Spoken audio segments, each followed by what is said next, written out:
Yeah, hello there, and welcome back. And let us continue with our lesson over here.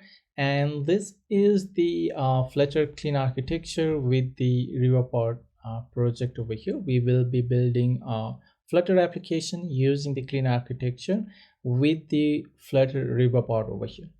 And this is not a beginner course, so if you are a complete beginner or if you are not familiar with the Flutter as well as the Riverpod over here, then this course is not for you. So this is really not a beginner friendly course, and if you want to learn some basic concept, make sure to go and check out my other courses over here, and you should be good to go with that one.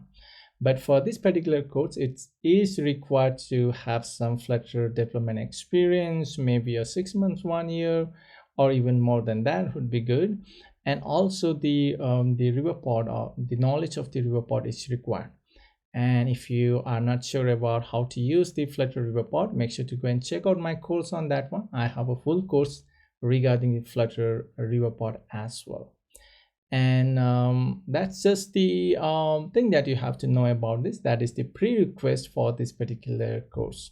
So let us get started, and welcome to the Flutter Clean Architecture course with the Flutter Riverpod.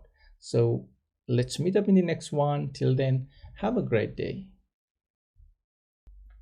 Let us continue with our lesson over here, and in this particular lesson, let us go and work with our another layer, and that will be of the application layer. So let's just go and create the application layer over here, and we have now separate. Okay, so it's not be inside of the data, it should be outside of the data. So let me move that one, and now we have the 4 different layer: application, data, domain, and then the presentation over here.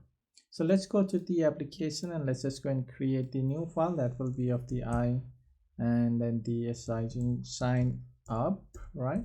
I sign up, and this will be of the, we will call this one as a service or a use case. Let's call this one as a service because we are going to have multiple method over here, and then it will be of the dart over here. And let's just go and create the one more file that will be of the concrete class, sign up, and this will be the service dart file over here. Let's just go and create the abstract interface over here, and this will be of the concrete class, and we'll add one more abstract method over here that will be of the sign up. Let's just go and import this one, sign up. The return type for this one will be of the sign up model, and then we are passing in the sign up request over here.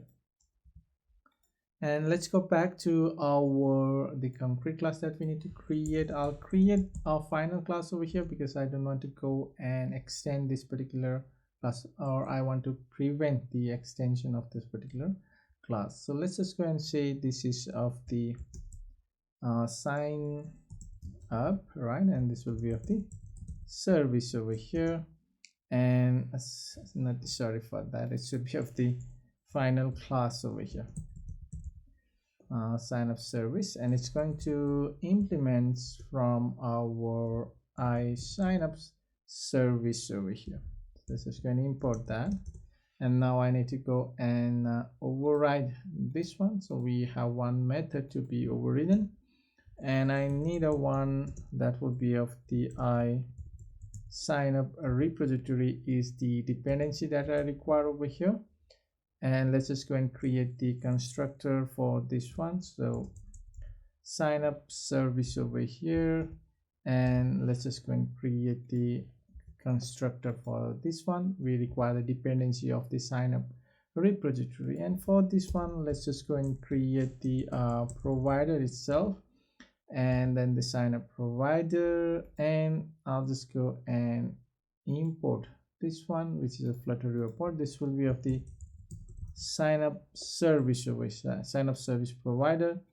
The type will be of the interface, not the concrete class. Make sure you remember that one.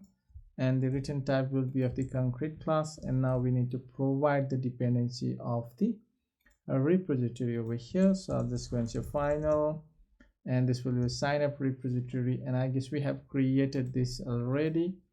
And now I can just go and pass this one to the sign up service over here. That's cool. So now we have our provider also ready.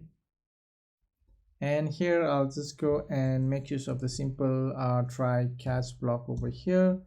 And in the catch block, I'll just go and read through over here because we haven't managed the error handling over here. And later, once we learn about the error handling, we will come back over here again and refactor this particular code over here. And I'll just go and final response, which will be of equals to the await over here, and this will be of the sign up, and we will get the sign up response from here.